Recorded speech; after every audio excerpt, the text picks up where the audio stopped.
Hello bachcho, let's read out the question first.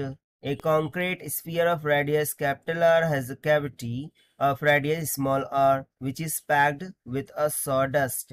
यानी कि एक स्फीयर है, कॉन्क्रीट स्फीयर, उसका रेडियस कैपिटल आर है, उसमें एक कैविटी बनी है जिसका रेडियस स्मॉल आर है, जिसे पैक किया गया है सॉडस्ट से. Now the specific gravity of concrete and sawdust are respectively 2.4 and 0.3. For this sphere to float with its entire volume submerged under water. So इसको क्या किया गया है, एक वाटर में समर्ज कर दिया गया है ताकि वो फ्लोट हो सके. So we have to find the ratio of mass of concrete to the mass of sawdust. यानी कंक्रीट का जो भी मास होगा वो divided by mass of the sawdust, उसका रेशियो हमें फाइंड करना है. तो चलिए हम स्टार्ट करते हैं सोल्यूशन से. But before of that, let's talk about the key concept which we are going to use here for this question. So basically जब हम इसे वाटर में डुबोएंगे, so ऊपर की जानिब एक फोर्स लग रही होंगी जिसे हम अपथर्स फोर्स बोल देते हैं.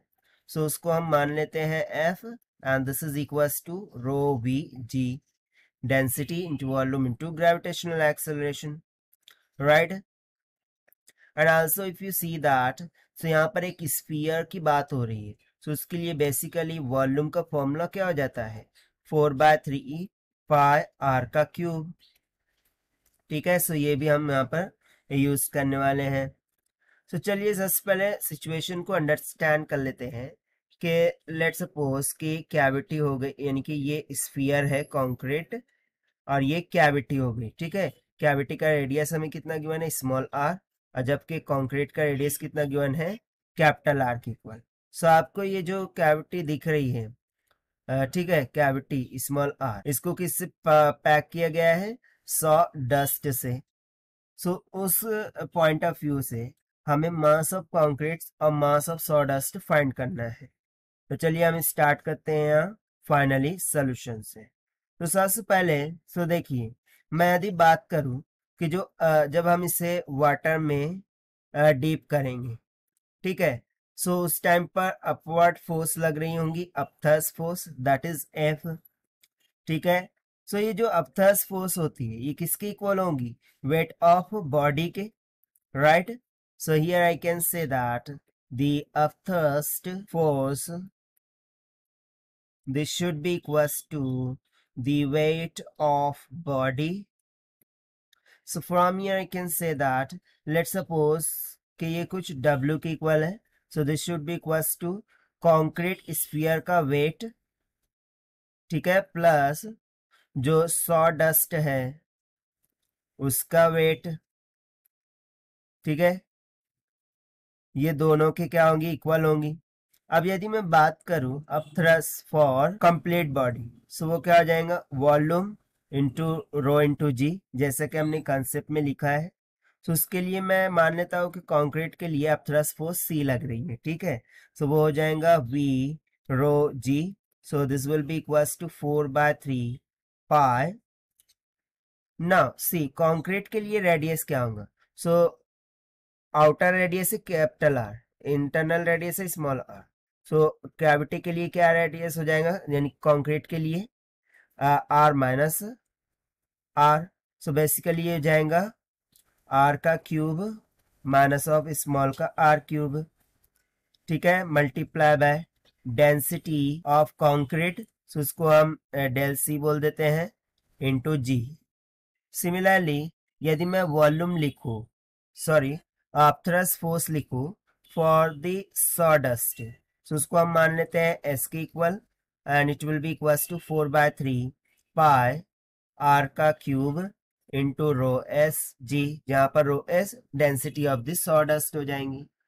ठीक है, सो बस इसी फॉर्मूलाज को हम यहाँ अब हमने जो अभी अब इक्वेशन लिखी है उसमें सब्स्टिट्यूट कर देना है. सो देखिए फाइनली क्या हो जाएगा, 4/3 into pi into R cube minus of small R cube, density of concrete into G, plus 4/3 pi R का cube density of sawdust into G. This should be equals to the total upthrust force. अब वो कहाँ से लग रही है? इस liquid के द्वारा लग रही है. सो बेसिकली वो इसी का अपथ्रस्ट फोर्स होगा. सो लिक्विड के लिए हम बोल सकते हैं 4/3 पाई आर का क्यूब, ठीक है, डेंसिटी ऑफ लिक्विड इंटू जी के, ठीक है. यानी कि 4/3 पाई आर क्यूब ये मैंने सॉडस्ट के लिए लिया है वॉल्यूम, ठीक है, एंड डेंसिटी ऑफ लिक्विड क्योंकि लिक्विड के द्वारा लग रही है इंटू जी. तो यहां से देखिए क्या क्या कैंसिल हो रहा है. Pi pi cancel, G G G cancel, 4/3 4/3 4/3 cancel हो गया. So what is remaining now? Simply हम देख सकते हैं रिमेनिंग क्या रह गया है. कैपिटल आर का cube minus of small R cube into density of concrete plus R cube density of sawdust. This is equals to r cube into density of liquid. So basically liquid ये water है. So water की density कितनी होती है? 1. So हम यहाँ पर directly substitute कर देंगे. अब यहाँ से हम सपोज करते हैं डेंसिटी ऑफ कंक्रीट है ρ1, डेंसिटी ऑफ sawdust है ρ2. सो यहाँ से क्या हो जाएगा देखिए, आर का cube minus R cube into ρ1 plus R cube into ρ2. This is equals to R का क्यूब, ठीक है. जब हम इसे सिंप्लीफाई करेंगे आर के क्यूब को इधर लेके आते हैं.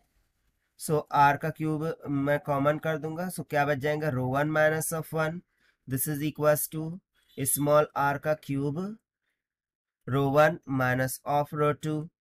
सो यहाँ से देखिए हमें एक रेशियो मिल जाएगा capital R cube by small R cube का, and this will be equals to ρ1 minus ρ2 divided by ρ1 minus of 1. So इसको हम मान लेते हैं इक्वेशन नंबर 1. बट हमें फाइंड क्या करना था? मासेस का ratio. So let's say mass of concrete by mass of sawdust, ये किसके इक्वल होगा?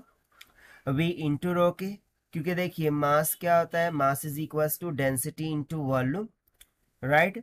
सो वॉल्यूम क्या आ जाएगा? कंक्रीट के लिए हमने अभी ऊपर लिखा था 4/3 पाई आर का cube minus small R cube into density of concrete.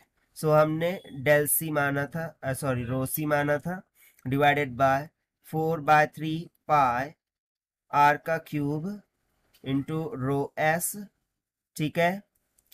सो यहाँ से देखिए 4/3 पाई कैंसिल हो गया. So M C by M S this should be equals to R cube minus small R cube divided by small of R cube into ना, इसको मैं लिख सकता हूँ ρ1 by ρ2 as per our above considerations, right. But equation 1 देखिए, उसमें हमने R cube by small R cube find करके रखा था. सो उसी को यदि मैं मैनिपुलेट करूं, ठीक है. So from equation 1 I can write R cube minus of small R cube divided by small R cube.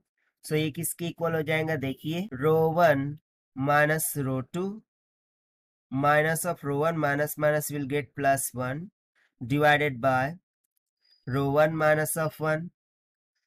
So ये किसके इक्वल आ जाएगा? r cube minus small r cube divided by r cube. This is equals to 1 minus ρ2 by ρ1 minus of 1 के. इसको मान लीजिए equation number 2. अब इस equation number 2 की वैल्यू को हम यहाँ इसके प्लेस पर सब्स्टिट्यूट कर देंगे. सो हमें क्या मिल जाएगा?